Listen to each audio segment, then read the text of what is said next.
Welcome to Running It Back, the sports and lessons learned podcast with Tarlin Ray and Mike Palmer. Tarlin, how are you? I'm actually a little sad. Because we're at the penultimate episode. That is the reason why I'm a little sad. Yeah, penultimate is also an excellent word. It's the second. I was trying to write it down. I couldn't spell it, but go on. Yeah, second to last. It's the second to last edition of the Last Dance breakdown shows of Running It Back. But we're still in discussions about maintaining this dynamic, continuing to talk about lessons learned from basketball, lessons learned from sports, documentaries. We'll figure it out, but there's a lot to learn from The Last Dance, which is chronicling the 1990s Bulls, the Michael Jordan experience. That's what we're going to talk about now, second to last edition of breaking down that. And then TBD, maybe we continue to run it back maybe after that. We'll see. The next big release, they pushed up the release of the Hamilton movie, so maybe that's next time. It's all within the world of possibility, but right now we want to talk about episodes 7 and 8 of The Last Dance. Lots going on, so a little wistful, but also you got to enjoy what you got while you got it. If The Last Dance teaches us anything, it's that when you have something special, enjoy. If it's on a Mother's Day and you say, remember, I'll be on the couch from 6 to 8. And your daughter says, it's not Father's Day. You say, oh, maybe I should tape it. Yeah, it's true. It was a bit of a trap game for fathers who cared about The Last Dance, but also cared about the women and the mothers in their lives. So good job by us that we're doing this. We were able to watch episodes 7 and 8 respectively. And in terms of the saga, it was a bit of a trap game for Jordan too, right? This is for the hero's quest to be realized through the Michael Jordan and also the supporting cast around the 90s Bulls. They had to face some adversity, and there was plenty of adversity to be faced in episodes 7 and 8, going right into Jordan leaving basketball to pursue his dream of baseball. Your worst fears are being realized, Tarlin. And then his return to the Bulls in 1995, which then heads into the first of the second three-peat in 96. So that's the main flashback period that's covered. And then if you're looking at where he is in the 1998 season, it heads right into the series with Reggie Miller and the Indiana Pacers. A veritable cornucopia of 90s basketball nostalgia for me. For me, it made me want to play NBA Jam again. But I don't know, where are you at? But you said Jam, so why don't we go Space Jam? Oh my God, let's go Space Jam. Yeah. Because daughters ran across the movie a week ago and decided to watch Space Jam. I'm like, I'm all in. Mm-hmm. They're asking questions. Who's that tall guy? Who's the short guy? See that Muggsy, little Sean Bradley. Yeah. But then to find out what was happening behind the scenes. So this is, if you talk about the 92 Olympic team in Monaco having the best basketball ever that no one ever saw. Yeah. This is another game that no one ever knew about. Yeah. Where Warner Brothers built a gym for Jordan. Right. And people descended in from everywhere to go play. Players. Yeah. Players. No fans. Players. Yeah. Miller. Right. Ewing.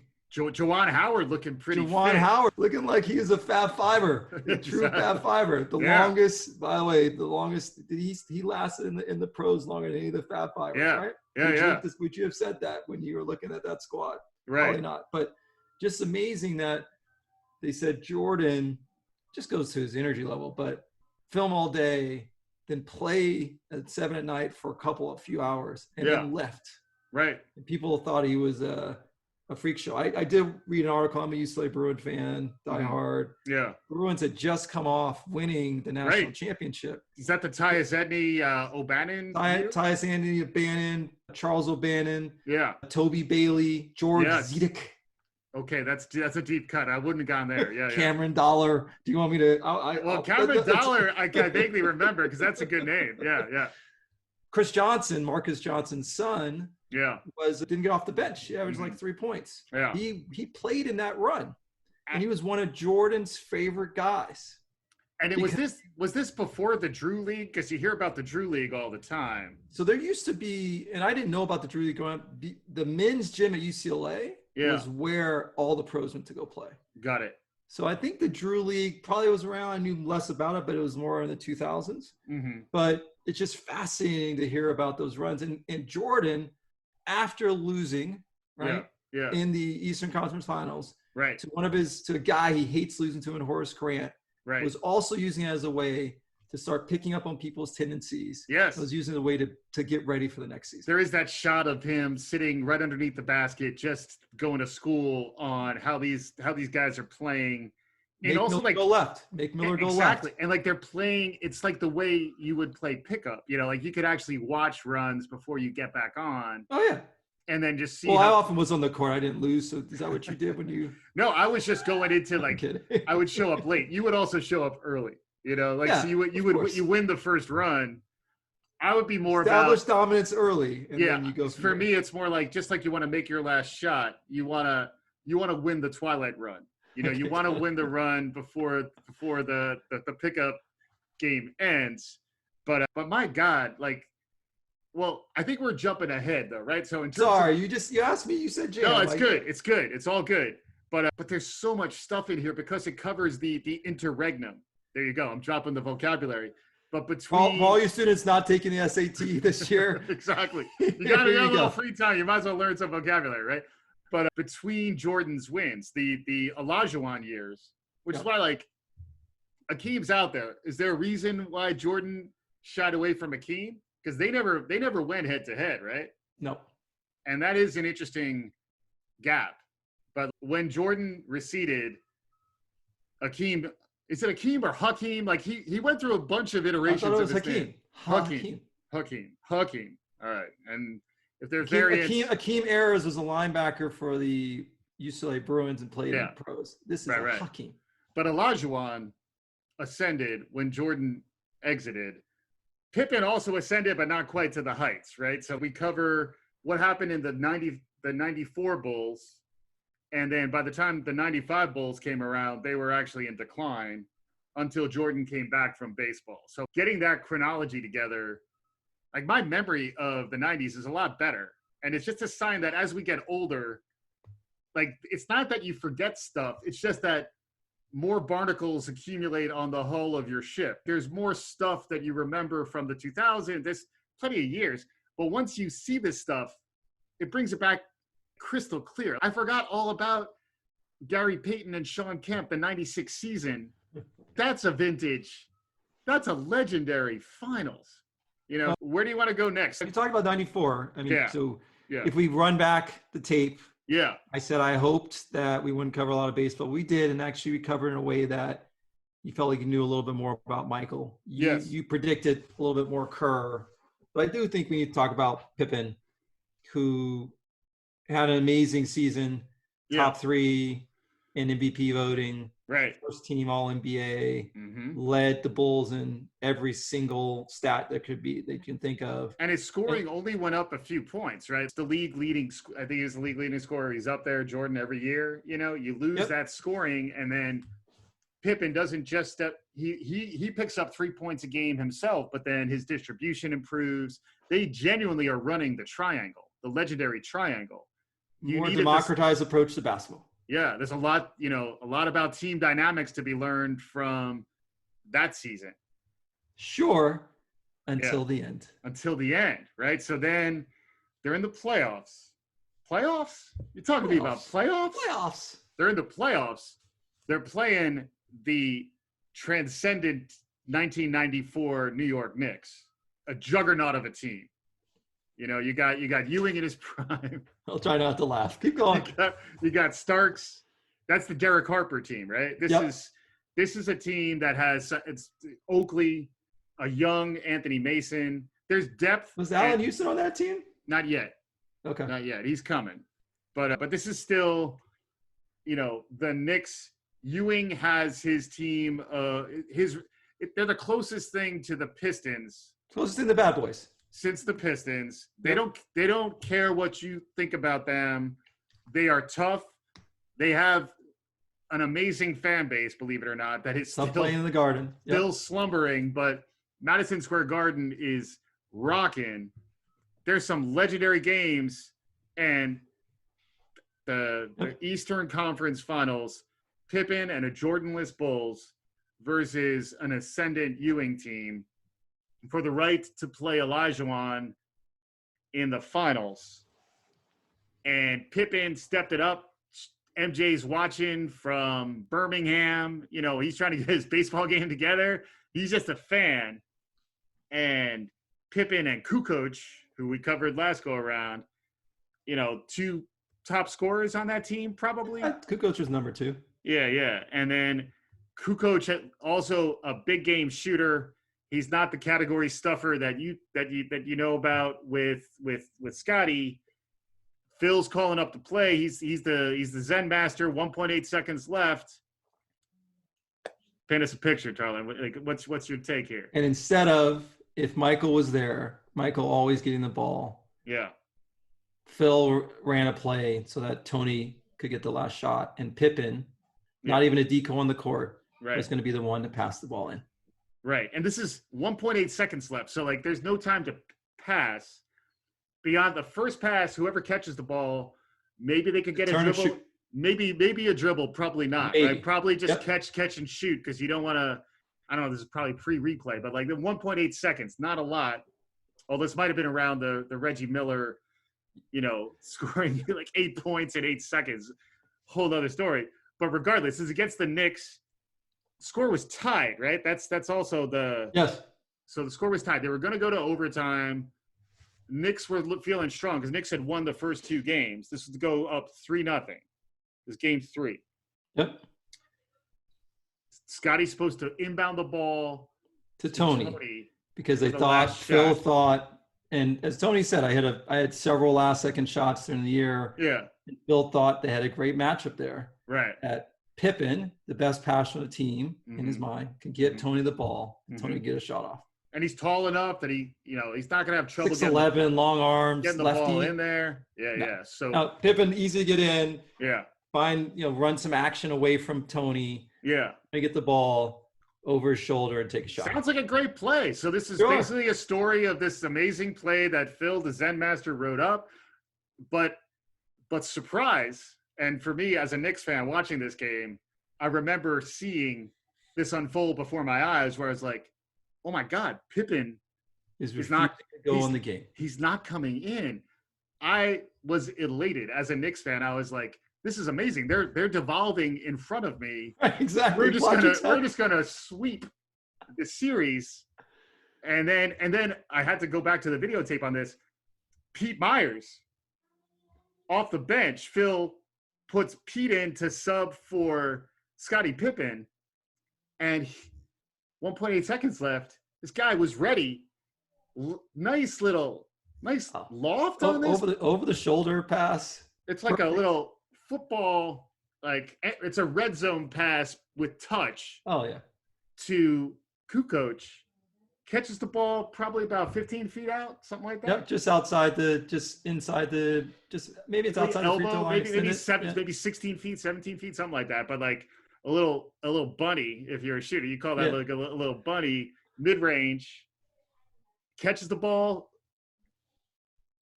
Turn cash money. So sweet. Game over. Well, and then imagine.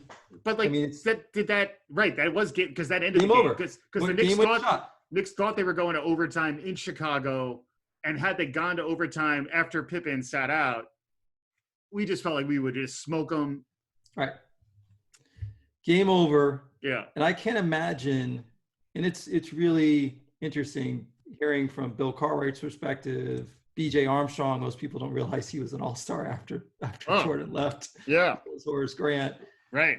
But to have your number one player pout and quit on the team because he didn't like the last play is one of the worst things. You expect that from Robin, but not from Batman, right? It's one of the worst things ever. And he rationalized in the moment, wanted to be a decoy, and then had an opportunity years later to say what he would have done Right. And he said, I probably would have done the same thing.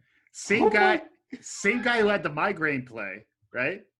I buy the migraine. Listen, No, I'm just saying it was a chance for him to erase memories of prior indiscretions. You would have said, forget about it, man. But the thing is, like, it was the right play to call because Kukoc hit the shot. And Pippen would have gotten a shot that would have been, imagine running not away from the ball, to run towards the action. Yeah. More likely not needing to get one dribble and a fall away. Right. Tony turned over his shoulder and shot a lefty shot straight on. It was the right call. Yeah. So then I would be apoplectic. I've gone into in high school won games where we've won by a little bit and had guys in the locker room joking and laughing. I tore into them even though we won. Yeah. couldn't even imagine what I would do if the guy that you rely on, the guy that you've run hills with, doing sprints with, you've lifted with, you've traveled with, you know better, it's your brother, quits on you. Right. And then Bill Cartwright cries, right? So that's where the senior leadership, and let's translate all this into, I kind of wish corporate America worked this way. I wish like it's like a leadership meeting, like somebody just says, I'm out. And then the team tries to have the meeting and the meeting sucks.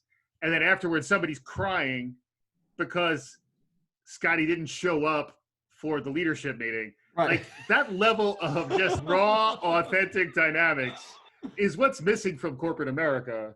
And I mean, in its best moments, it does get that emotionally raw, but that also becomes like, then it's an HR problem and it's a liability and whatever. But like, I just think the level to which it's a morality play for how humans can work together. And then the fact that some of these stories fall short. So then that team wins that game. They wind up playing a competitive series, but they still lose to the Knicks in 7, right? But still, they're down Jordan. And that team got to game 7 against the Knicks. They would have gone on to play Olajuwon. I don't know if they'd have beaten that Olajuwon team because that Rockets team was really good. Tough team, but also just shows Pippen was a baller, but Phil's a good coach. Mm-hmm. Phil's a good coach. I don't care what anyone says. He had talent, but with that team, So I think we landed in the right place. So Scottie, this was very much about Scottie, but it was also about Michael. And I did get it. Like I let you know, I did get a chance to get into like the hot take machine a little bit this week. And it was also about the way in which Jordan drove his teams to win results in teammates who don't really love him, you know? So like they appreciate what he did, and they appreciate him as the greatest of all times and the fact that they had a chance to win with him. But if they were to admit that they love him, it's not the level of love they would have had for a different leadership style. He was both the greatest of all time and he was a bully. Yes. And that, to me, what that brings me to, and I would still call him the GOAT, not LeBron, but LeBron is less of a bully. LeBron's team vibe is somewhere between the way Scottie led the team and the way Michael leads the team.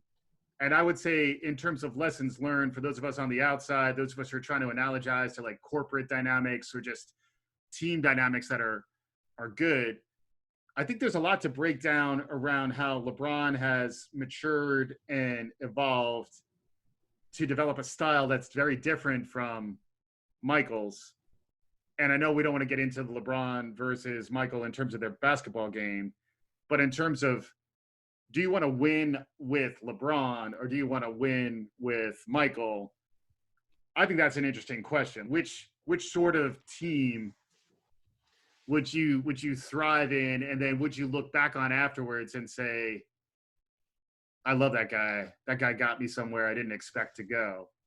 I think that's an interesting question. Yeah. So if you're with LeBron, because LeBron has been this way, I still remember seeing LeBron's team travel into LA. I saw him play against Compton when he was in high school. Yeah.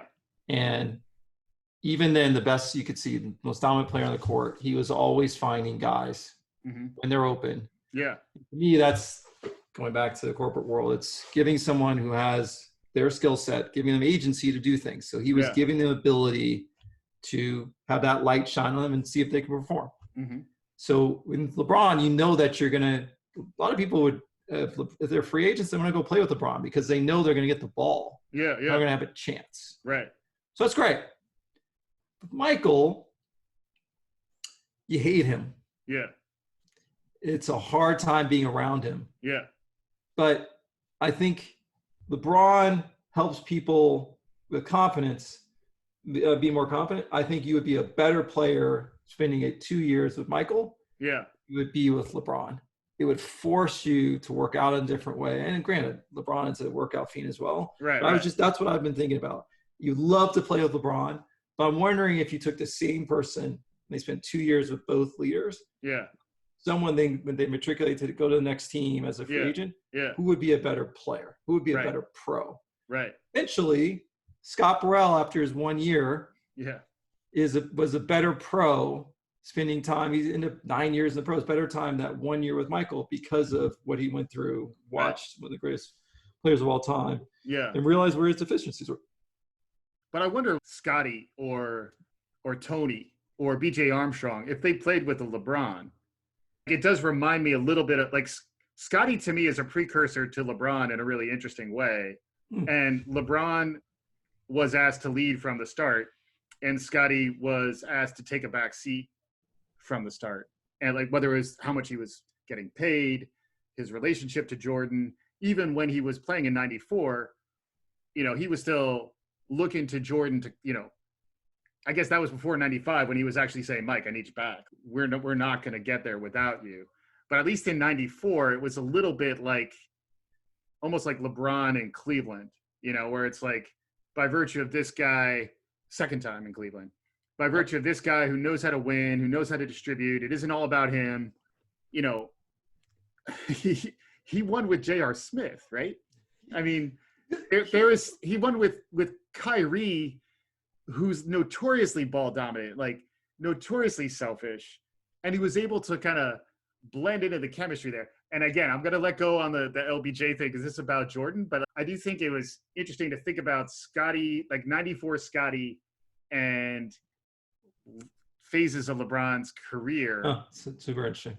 Yeah, but anyway, all right. So let's shift to Jordan though, because Jordan in baseball, you were troubled by this, but I was surprised.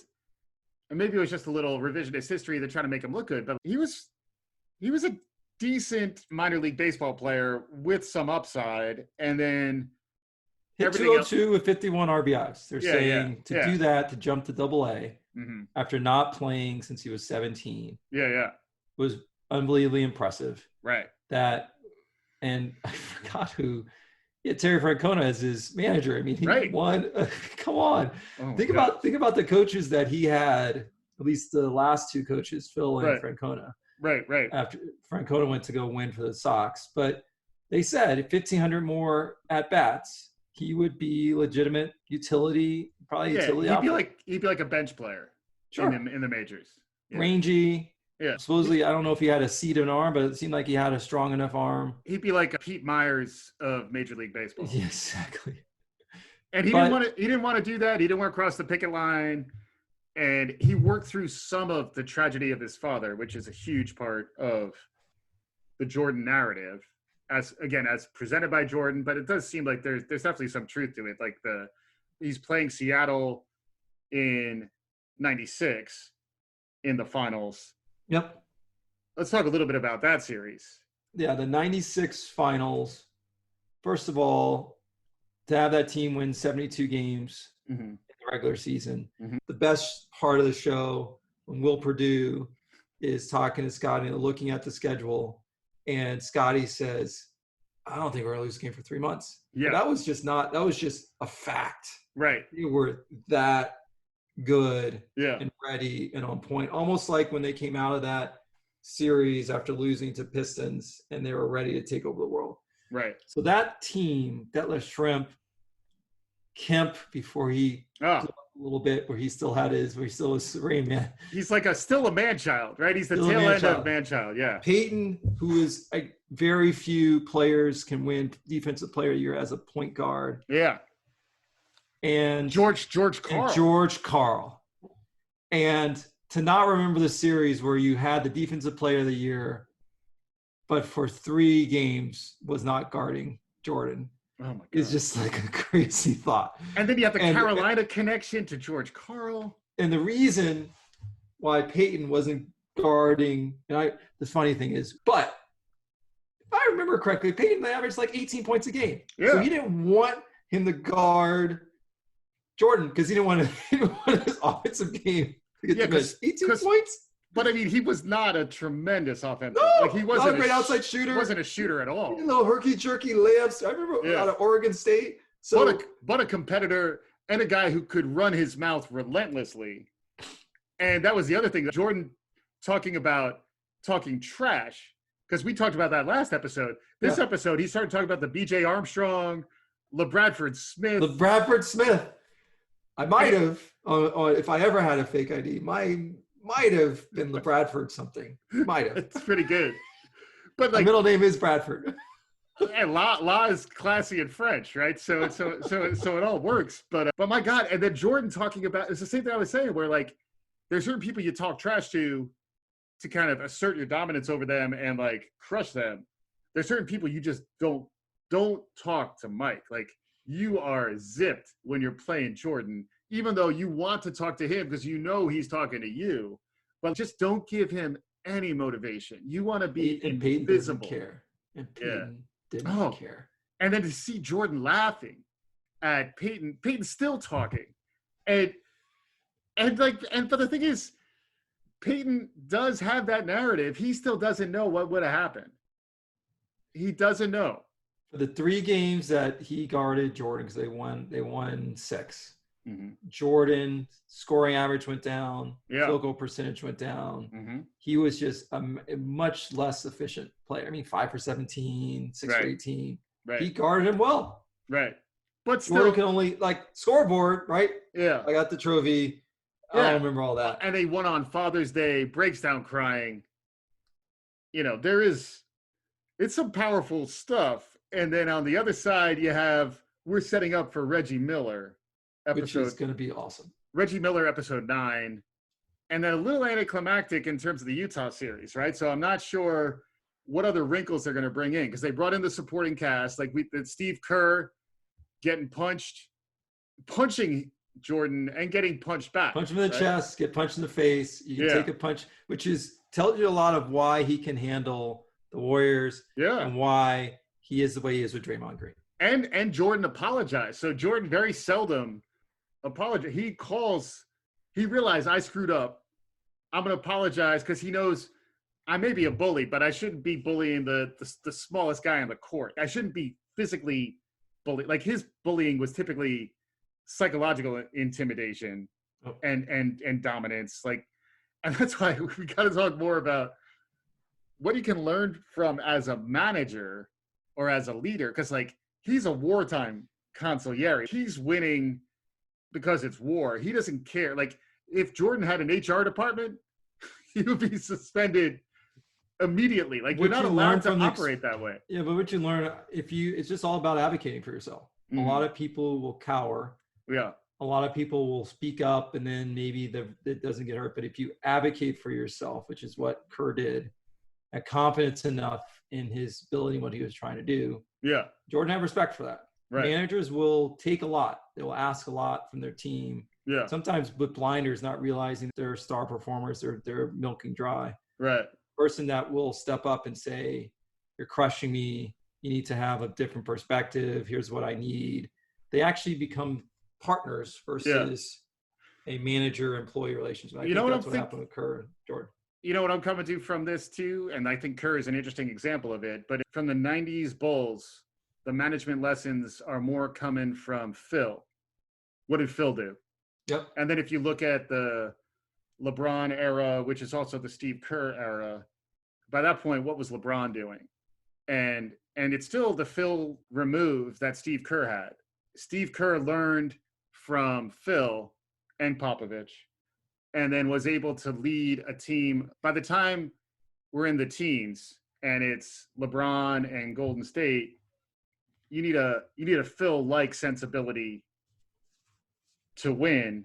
But I think what's interesting is that the players are no longer Jordan-like. Like the players are no longer dominating.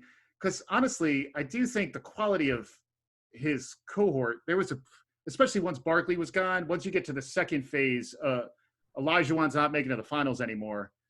After maybe the 96 Seattle team, there's not the quality. And I'm a Knicks. We lost in the World Championship, and we lost in the World Championship of hoops. Yeah, that's why we had just watered down pros. We were laughing stock on their national stage. So we went into a dark phase until the Lakers came back. And right. But also until first Jordan came back and saved the league, though, right? Because had he not come back, had they not crushed through that run, and then especially culminating in beating, I mean, how easy was it for all of us to root against Utah when Jordan was trying to win his last dance? Everybody by that point was rooting. It was like the last episode of Seinfeld. Like it was like you had to be behind him, even if you had a little bit of haterade earlier on. Tons to talk about. We could literally go on and on. So if we could get more time, we will. But this has been a ton of fun. Tarlin, always a pleasure. We got to get more of this in because we're winding down. You know, I don't know how we get it all in. Any parting shots, final thoughts for this? We may get more, but this might be all that you get. Final thoughts. Bring some tissues on Sunday. Oh my God. Not a dry eye in the house. Tarlin Ray running it back. This can't be our last dance next week. There's too much magic happening here. Hopefully y'all are enjoying it. We'll continue to run it back through the last dance, and we'll explore where this goes afterwards. Thanks again for listening.